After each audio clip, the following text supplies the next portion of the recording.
coming towards you. They're going to have some options now. All right, what's it going to be? Oh, man, they're hovering some aggressive stuff. That would be a full send if that was support Elise. Now let's see. Seraphine, final pick. I kind of wanted to see the pike because you want to like execute past the Tomken shield. Yeah. Past the stuff. Just some cautious checking of the brushes here at level 1. And here we have on the screen time spent in a major deficit for GAM. Half the time they were in a major deficit versus BLG, but in this series and versus Furia, 14% shakes out to roughly 1/7 of the time for GAM, which means 6/7 of the time, they're either close or they're ahead. I'm just impressed how quick they got that Photoshop of the kiss up yeah, here and ready for the graphic. That was pretty slick. Because that's how this series started. But we'll see how it ends very shortly here. All right, Artemis and Elio. Just stars in the previous game. Yeah. Massive carries, massive honors to both of them. I mean, remember how it started off? Skewmon was the one pathing bottom very early to try to gank. And then they just turn it around. They kill Lebrov and they go right back to pressuring and farming. Back here in mid lane, Annie and Orianna, two very traditional mage champions to go head to head here.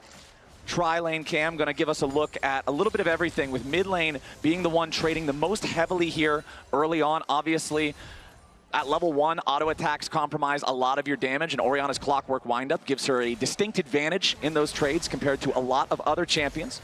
Cap's doing a good job there. They're using the stun to guarantee the electrocute proc. I think there should be a lot of early Caps plus Skewmon's combinations because, yeah, and, oh, he's coming already, level 3 here. 3 camps into the combination. They want to at least get the flash. Can Caps, did he get a stun? How many charges? He's charging it up. Yeah, I can't see the buff counter thing. All right, Eris just continuing. Well, he's got it under his head there, 3. Okay, he's staying very far back. Oh yeah, it's under the health bar now. I'm stupid. I'm living in 2009, man. I'm a dummy. Caps finds some quick damage there, but again, about the same amount of health for both mid laners, and Eris is going to play so cautiously. So Skewmon's time spent hovering around this mid lane puts him about 1 camp behind Levi or so. TP right back onto the face of Caps from Eris. Levi not going to be shadowing this one, just instead taking his own blue buff. Eris honestly losing a ton of HP on this teleport return. He returns to lane, and now he's back to the same amount of HP that he was at when he recalled home. Bit of a mistake there from Eris early on, trying to maybe put some pressure onto Caps, but that many minions at level 3, those hurt. Yeah, minions definitely hurt early on into the game, especially a full wave of them. Caps now teleporting back with his purchase, and he's got his boots. Okay. Big here for the Annie.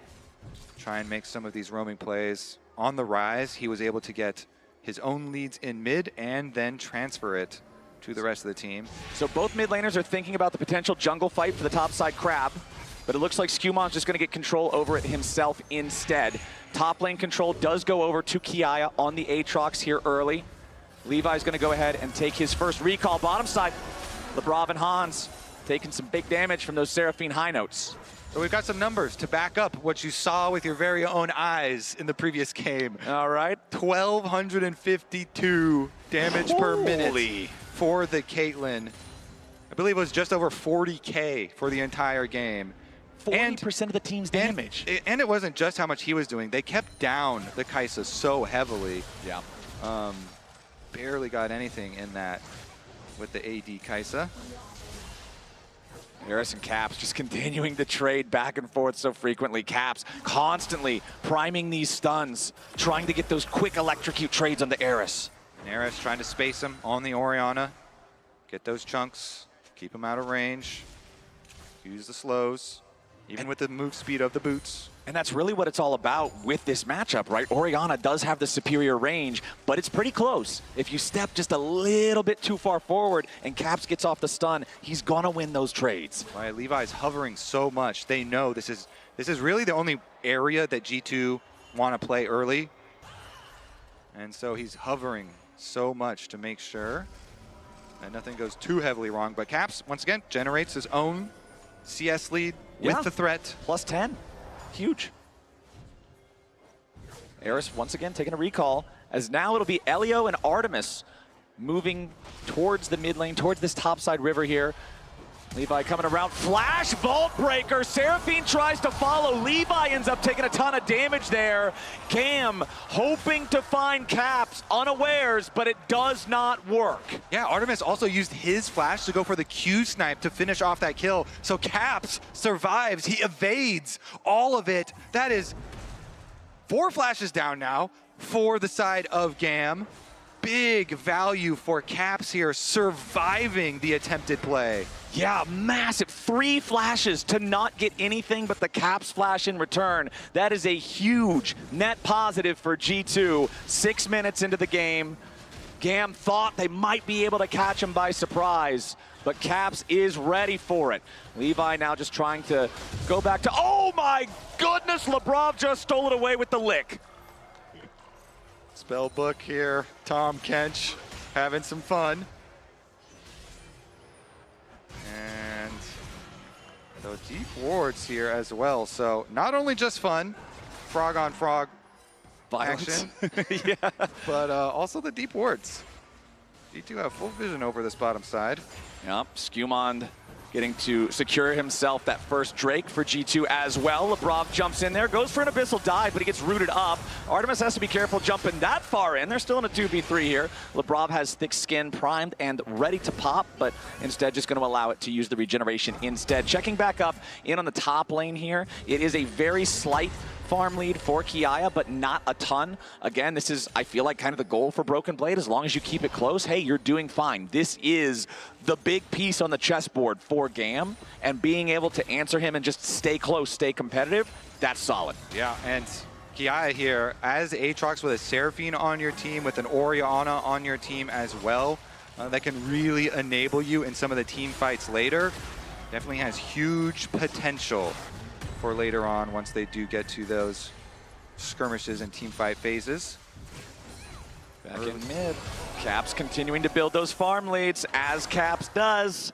Artemis and Elio having a much more normal lane phase here in Game 5 compared to the absolute domination of Game number 4. Levi with level 6 though, coming down bottom lane. He's going to walk right over top of a control ward, so G2 is going to be very aware of what GAM might have been thinking about. Levi will clear that out, move back into the jungle.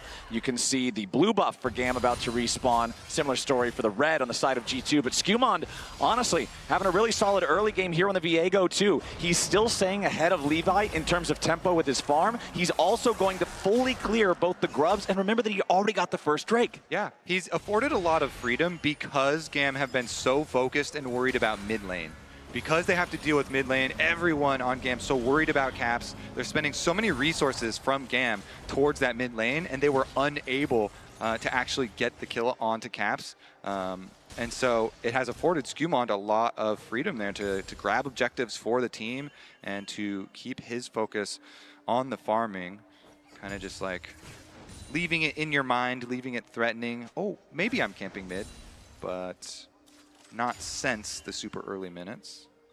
All right, Elio's going to pass through here. Seraphine ulti also very, very powerful in one of these fights. You know, if you have Tom Kench, if you have Viego and Cassante all going in this big melee ball, and he's also a pretty short-range mage, a big Seraphine ulti into a big Orianna ulti could be a massive wombo combo. Kiaya, nice sidestep there from the third and Tofo strike, making sure he doesn't get knocked back into the turret. The Cassante special that we've seen so many times. You get knocked back, you get pathmakered, you get all outed, all of a sudden you're underneath a turret with no way out.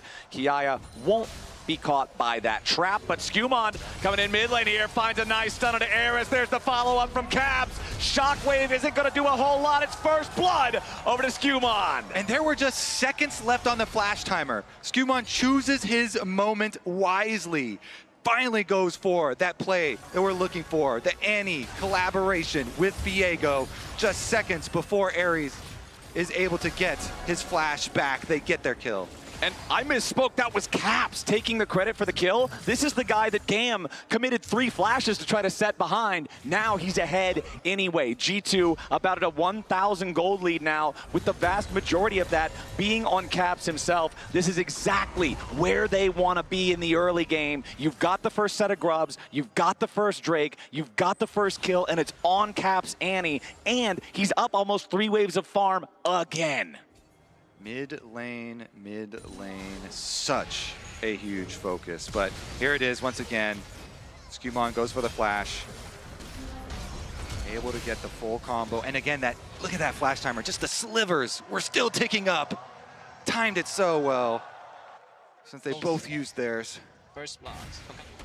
Oh, but now we got a problem up in the top side for Kiaya. Skirmishes once again trying to make the difference. Kiaya misses the Q2, goes in for the Q3 onto the Viego. Continues trying to make a little bit of extra distance with the third, and Tofo Strike's gonna find him this time. Broken Blade gets a kill. Both G2 solo laners on the board. Skirmishes is activated here. Viego getting in the action and getting those kills for his solo laners. Broken Blade cashes in even more. The timing of it, they get to push the wave. 2 turret plates on top of a kill. So much influx of gold here for G2. G2 in the early game, in game number 5. Backs against the wall, knowing if they lose this one, they're out in the play-ins for Europe's most accomplished team of all time. That is just not hitting the standard, and they're throwing it all here in game 5 into the mix to make sure that GAM doesn't take that spot from them. They have refocused. Can they continue though? They do have a new dragon up, and GAM positioning here for the fight. Skirmishes already with the Trinity Force, has been the facilitator of both kills thus far. GAM, they'll use the smite to secure the Scuttle Crab, but they've got to respect Caps. The Annie with the flash and the Tibbers can spell disaster very easily. Kiaya trying to get away from Broken Blade. He's already got the Iceborne Gauntlet completed. Kiaya still has components. He does not want to fight this. The turret already shot him another time. Kiaya with the flash away. The Dawning Shadow doesn't find the mark. Kiaya gets away, but at the same time, G2 claims their second Drake this game. That is 3 neutral objectives for G2. They're at 2 kills. If they get 1 more kill, they'll secure the boots as well. Yeah, all things really going for G2. Of course, since Levi used his smite to go for that crab, they knew they were going to get that dragon afterwards. And Levi, after covering this side, trying to put a stop to Broken Blade's push here, and all this extra gold coming through. Okay. Kiaya back up into position here on the Aatrox. Still just the difference between having an item and not. Broken Blade just feeling so much more powerful than this Aatrox. Goes all out, provides himself an exit route here, as now the World Ender is popped. Broken Blade trying to use the Pathmaker, but that means the Vi ulti has the opportunity to go back in. But Skirmishes also here. Broken Blade with another shield. GAM finds the first kill, but now Kiaya's got to make sure he doesn't fall. Skirmishes with the defensive ulti back over the wall to escape. GAM get their first kill of the game, punishing Broken Blade. Exactly what you were talking about, Flowers. He wanted to use his item advantage for the 1v1, but it was not a 1v1. Levi had just been on that top side, and so he doesn't respect it, but now Eris, immediate flash over the wall as Labrov with a nice abyssal dive forces the summoner spell out of the otherwise immobile mid laner of GAM. But this whole time, because Labrov and Hans were rotated up to the top side of the map towards all this scrapping, it meant that Artemis and Elio could get the bottom lane turret first. That's going to give them first turret credit. So now we're in a contest for those boots. It's 2 kills for GAM or 1 kill for G2 to earn them, as Hans Sama is at least going to retake the gold lead, taking down the tier 1 turret in top side. Yeah, G2 there, they were looking for big top side play because they just got a bunch of completed items too. The Malignant's also done for Caps, so they're trying to find some picks for themselves over through the jungle. So they overload up top side of the map, forcing that turret. But here's another look at it. Broken Blade had gone for the ulti, but of course Levi, who had just cleared on the top minions, had gone over to Krugs. He's the first jungler to arrive, so they get the extra time. Despite the item completed there from Broken Blade, the kill is completed for GAM. Whenever we come back from those replays, I always have to just like take a deep breath because I never know if the teams are instantly going to be fighting. We've seen such aggressive plays from both teams so far in this series, and now it's G2 with the Rift Herald having only just spawned with control over the topside river. Skewmon and Caps going after the objective. Elio and Artemis stepping up here towards Hans and Lebrov, but this Tahm Kench is such a great denial pick against Vi.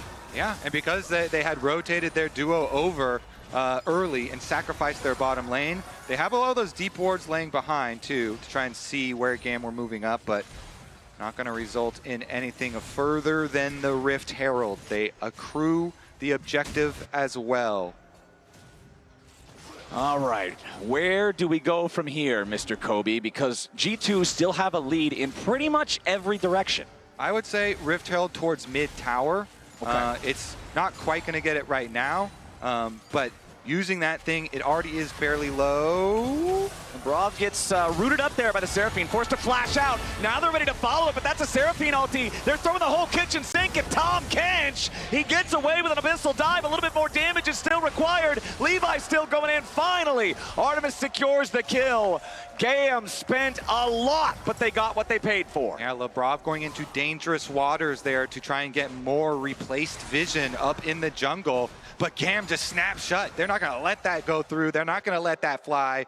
Seraphine ult, Vi ult, well used there. Take down Venus flytrap. Not going to let that frog in there. Nope.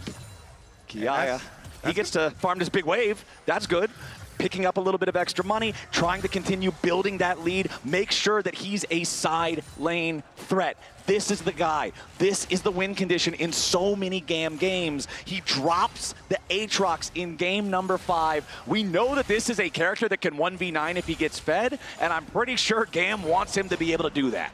And there is going to be tons of healing on this team, since they do have the double Sundered Skies, plus Aatrox himself, plus Blade of Ruin King for Kalista, plus the Seraphine on their team. Seraphine plus Orianna Shields, so lots of synergistic team fighting for them. On the other side, of course, Hanstama here, stacking up the Senna. Slower now than previously, but also going to add the enchanting to his team. And they do that Rift Herald play. Even if it was delayed by Lebrov going down for the vision, they still pull it off. They still get their goal. Can he get the Herald down to the turret? Nice drifting from Skewmon there, crashing the Herald into the tier 1 turret in the bottom lane to guarantee they get that one as well. G2 with a slight gold lead. GAM's not going to let him just take this third Drake of the game, though. GAM ready to move up and try to fight. They've caught Caps. He's in some danger, but the blast cone gets him away. G2 mid laner at half HP. Dragon resetting and losing patience. G2 still with control over the bot side river. Keep your eyes on Caps. GAM trying to move up, apply a little bit of pressure. The Dragon down to half. Attacking GAM now, putting a little bit of damage into the health bars. Broken Blade's got a lot of spears in his back. Chunk down to half himself. But remember, if he goes all out, he can still try to regenerate a lot of HP. G2 decides against it. They don't want to potentially throw the lead here. They give the Mountain Drake over. Seraphine ulti into the Tri-Brush, only finds Broken Blade as he path makes out. Dust settles, nobody dead. But GAM have an easy route towards mid. So even though the Rift Herald was used to take down their mid tower, not only do they get the objective by forcing them out, they also can turn it into some gold as well. GAM about to tie this game up. It is 3 turrets to 3, 2 Drakes to 1, still 2 kills to 2. The next kill determines the boots. It's a battle for the boots. Battle for the boots. And their team fight is looking good for GAM. Very scary for G2 to go into, especially since Caps no flash. GAM, they put their sights on him, even though they didn't get the kill onto the Annie. Getting the flash down, taking away the key summoner spell for the key player on G2. Also, a critical key item about to be completed here in the mid lane for GAM. Eris nearly has the fully charged Seraph's Embrace, needs to cast another spell or two, and then that extra shield could very well be the difference between a full burst combo and a Viego reset, or barely staying alive, hanging on for that shield battery in the Seraphine to keep you alive and keep the fight going. Once that completes, obviously he's going to be feeling more comfortable as Kiaya and Broken Blade are set up here in the bottom lane. Kiaya with his Sundered Sky, now feeling a lot better about that 1v1 against the Iceborne Gauntlet of the Cassante, of Broken Blade. Otacon spawning, as you can see in the bottom right part of your screen. He is in the top side of the map this game. Man, it's a 100 gold difference. It doesn't even matter. Both these teams ready to go. Nice interrupt there on the Q3. Broken Blade not going to allow Kiaya to get that big source of damage. Levi just jumps over the wall here with a ball breaker immediately, but it's only LeBron waiting on him. Now it might be trouble for GAM. Levi has to try to retreat back over the wall now as Artemis also does the same. Caps rotates down as GAM disengages. Levi does not have a fearful bone in his body. Yes, he does not. He is all in all the time, constantly looking for plays, playing with fire sometimes. Yeah, but it got a little hot back there. They're able to escape. Kiaya using the Q3 that time, finds it onto Broken Blade. Pathmaker does not interrupt, but Skewmon, he's so strong on this Viego, he's soloing down the Otacon for a little while. It's down to 30% HP when Caps moves up to help him. G2 easily secure this Otacon for themselves. And Kobe, although the gold is as close as it is, now if we look at the total amount of flower petals claimed by G2, 27 versus 1. That is a massive amount of adaptive force that G2 has that's just very subtle. Plus, you see the level leads for a lot of the members on the team right now, and Caps finishing the magic penetration here. Void Staff plus Malignance for the Annie. Splash is still on cooldown, so still doesn't have the big playmaking, but yeah, GAM make the call. Just keep on farming for themselves. They want to get to their big synergy 5-on-5 fight.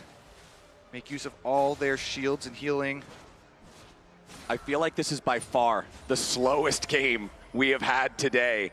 Both teams know what's on the line. The fact that we had Otacon claimed before the Empowered Boots, that is how few kills are in this game, as neither side wants to make that fatal mistake that doesn't just end the game, that doesn't just end the series, that ends their run at MSI.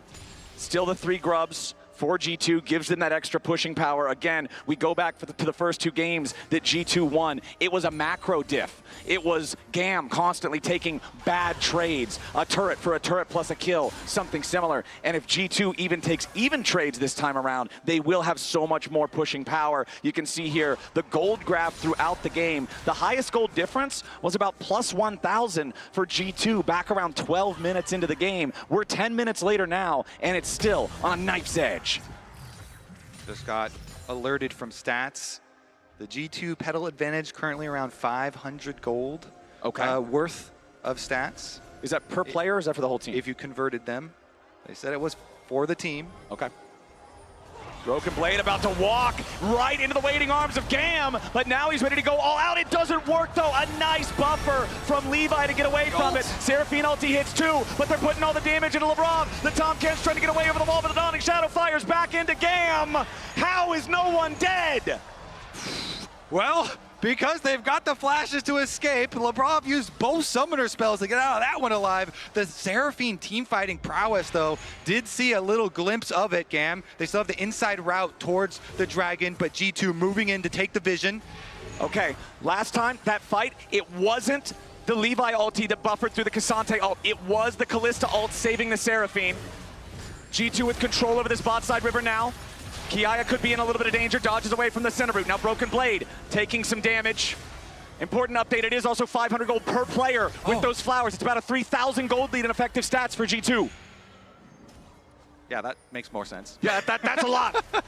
That's a lot of power. That is much more flower power. Okay, so Hansama had just run out of mana though, so G2 running out of a little bit of steam there. No mana left on him, has to retreat. Okay. Should be the objective win there for GAM then.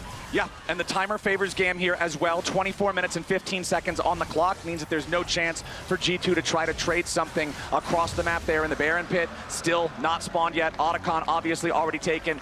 Now, 2 Drakes to 2, 2 kills to 2, 3 turrets to 3. Everything is so close except for those flower petals. Again, it's about a 2,500 gold total team value in adaptive force for G2 through those.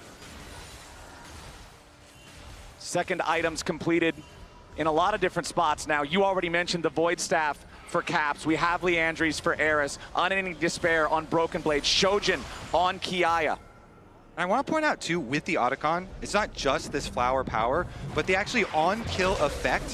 When you're running the Annie Viego burst that's looking to try and grab one of those kills really quickly, that extra slow, that extra damage, if they can actually burst the target down, could be super meaningful to their team fight. What a game 5. So much tension building here during all of these lulls. When they're going back, trying to farm. The only big objective up on the map is Baron.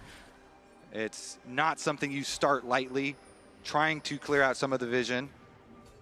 It's like watching a really dramatic, like 3-hour movie. You've got to spend the first 2 hours with the exposition. Now Hans Sama getting caught out. No Tahm Kench nearby. Hans has to flash to get away from it. Now the follow-up charm into Skewmon. There's the save. Labrov keeps his jungler alive with the Dawning Shadow over the top, but Levi is reinforced here by the shields. Broken Blade wants to make his entrance here to go all out. Kiaya flashing away as well. Another fight, another multi-ulti from both teams, and nobody's dead. That right there is a perfect example of how GAM have no fear. They full sent there. Eris had no teleport. Caps did have teleport. That was dangerous. They saw a target that they wanted. They saw Hans Sama. They got the flash out of that Senna. But now, see if it's worth. Exactly. They did spend the Kalista ult, the Seraphine ult, the Vi ult, and G2 are going to use the opportunity to take the tier 2 turret here in the bottom lane. The play ultimately favors G2. Yes, it cost Hans ult, it cost the Tahm Kench ulti, it cost Hans flash, but that's resources in G2's pocket now that they will be able to spend. 1.5 thousand gold lead there on the scoreboard. There's a control ward in the Baron pit from GAM, but what can they get? Skewmon going to step up here through the harrowing path, but GAM are not going to give him an opportunity to find anything. And the tension continues to build as we go towards that huge fight to determine the game. So many critical factors here. Can they actually make use of the flash that they blew on Hans Sama? That champion is hard to pick off, especially if the Tahm Kench is hovering, if Labrov is close by. Now, important to note, there is Grievous Wounds on 2 champions on the side of G2. However, it is not proactive Grievous Wounds, it is only reactive Grievous Wounds. Both are Bramble Vests. If those champions are not being attacked, it does not matter. Hans Sama, though, does have Executioners to try to apply that debuff. Levi, Ball Breaker over the wall, trying to stay safe as G2 invades the jungle of GAM. And it feels like G2 are fully in the driver's seat right now. They're the ones looking for opportunities. They're the ones trying to catch GAM. Yeah, and they're the ones with the Senna constantly stacking here. You can definitely see the effects, though, of the nerf not stacking quite as fast, for sure. Only 76 stacks there for Hans Sama. But will continue to accrue that range, that power here to add more options to their play later on. Caps, of course, in the side lane once again. And what is the latest that boots have been claimed in a professional game? I feel like we're getting there. I feel like we are there, maybe. It's 28.5 minutes. No one has empowered boots yet in the game. And because they split dragons 2-2, this next one isn't even the critical dragon. So yeah, if they feel like they have a bad approach, a bad angle to the fight, you don't have to go. Exactly, they don't have to go. They don't have to full send on this one. So we could be in for a lot more lulls. Okay, Skewmon going to step up again. The harrowing path allowing him to approach close enough to see what GAM is doing without putting himself in mortal danger. Death ball for both teams here in mid lane. And the pressure is just so big. In an elimination match here on the international stage, you don't want to be the one to make the critical mistake, but you also have to have that killer instinct if an opportunity exposes itself to pull the trigger, to go for the kill. Orianna shield on Levi. Okay, Abyssal dive from Labrov. Kiaya for target! G2 have already got him! Feet of Warfare for G2! Kiaya down! GAM on the retreat! A nice knockback onto Elio, but Broken Blade has gone very far forward. He uses the Pathmaker to get himself back out. That is a massive pick from G2 Esports. Caps does it. They go for the burst. They get the kill. The Aatrox is down. G2 will get dragon number 3. All right, there it is. And I just got updated. That is the second longest timer to claim the Blessing of Noxus, which is the boots, across all Tier 1 regions in Split 2. The longest one was 31 minutes, but we don't have time for that. Caps has been caught out. Levi goes in for him, but Lebrov's got the save. Tom Kench against Vi. He's made for this. Beautiful counter from G2, and the game is blown wide open. Han Sama with a kill. Caps with another, and G2 are about to take the Baron. Caps doing it. G2, they're going to get the Baron. That will put an end to the stalemate. They will push in. This game was so close for so long. For 29 minutes, they stared each other down. And when push came to shove, who steps up? Caps. G2 wearing purple now. Lots of extra standing gold. Secondary towers in mid and top side for them to go take. Here's another look at it. Is Lebrov to start it out as they were hitting Baron and going for Scuttle Crab. And then when Cats walks up, they do go for the Vi ult. But as you called out, Lebrov is there, so they just eat Caps up. And then with teleports coming in, look at that grouping. Boom. Finds the full stun on 3, and they just combo all of it.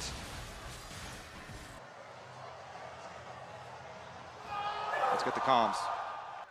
Oh, nice, nice. Oh, huge. Let's go, man.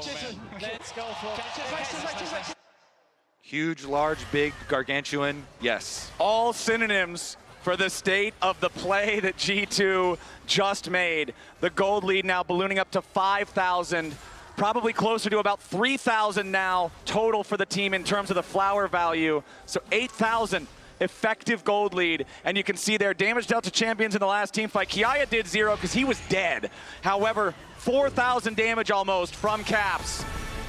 Ooh, and another whiff on the Seraphine ulti there from Elio. GAM has not found a lot of value out of those so far this game. It feels like most of GAM's engage attempts have been onto the Lebrov Tom Kench, trying to shut down that get out of jail free card, but he's just so tanky. Yeah, G2 with the Baron buff. They just get the split going. They're going to get the 4-1, claiming this gold, closing in slowly but surely. Huge gold lead for them. GAM. Oh, nice from Skewmon. He immediately responds with a Heartbreaker to get away, and Eris gonna get dove now. G2 is tired of waiting, and Broken Blade will create the space to pierce the base of GAM as G2 will find their first inhibitor here in the top lane. They'll find the second in mid right thereafter. That's 2 inhibs down, 32 minutes and 45 seconds into the game. Those will remain dead well past the timer for what'll be Mountain Soul for G2. It's actually so smart for G2 to use Skewmon as the split pusher for that exact reason, because he knows he is ready for the ulti. And the only real big pick play that GAM have. They know that they have to use that Vi. Skewmon ready for it. Answers with his own. The Vi ulti is so telegraphed too. You see that big line from his champ to yours. As soon as he's close, you hit the Heartbreaker, you're out. Levi's Vi, although he's 1-0-1, you know, he's been a part of both the kills that GAM have found. The composition from G2, the Viego for what you just said, the Tom Kench like we've seen the whole game, it is designed to shut down the playmaking potential of this player who is the driver for so much of the action for GAM. And when Levi can't make it happen, when you don't have one of those dominating lane presences in the bot lane duo like Game 4, GAM have felt stuck. It feels like they haven't been able to find an avenue to make a play. Yeah, because they tried so much in mid lane. They sent a lot of resources there. Levi hovering a lot. They swapped the bottom lane to run down. They burned 3 flashes to try and kill Caps, and they couldn't do it. And G2 now, with 2 inhibitors already down, they see the game in their hands. This might be the last stand of GAM Esports at MSI 2025. They will try to hold the line here at this tier 3 turret. They know if they give over triple inhibs, there's no way to even leave the base at that point. G2 keeping the pressure on. Center route finds Kiaya. Tier 3 turret, about 3/5 of the HP remaining on it. 20 seconds until the Mountain Drake spawns. Han Sama with so much range. Easy to step up and take pot shots at this thing. As another wave steps up to the side of GAM, Levi wants to go in. The Seraphine ulti over the top. It only finds Broken Blade and Labrov. And now Levi is going on a one-way trip. GAM trying to force the fight forward, but Kiaya has to flash back. Caps is ready for the counterattack. Elio is saved by Artemis, but the Dawning Shadow finds multiple health bars. Artemis is already down. Kiaya and Eris both about to follow. No raid boss Aatrox in this one. Eris is gone. GAM is aced. And G2, they had to work for it. They had to sweat for it. They had to bleed for it, but they won't be denied. They eliminate GAM and move on to the main stage.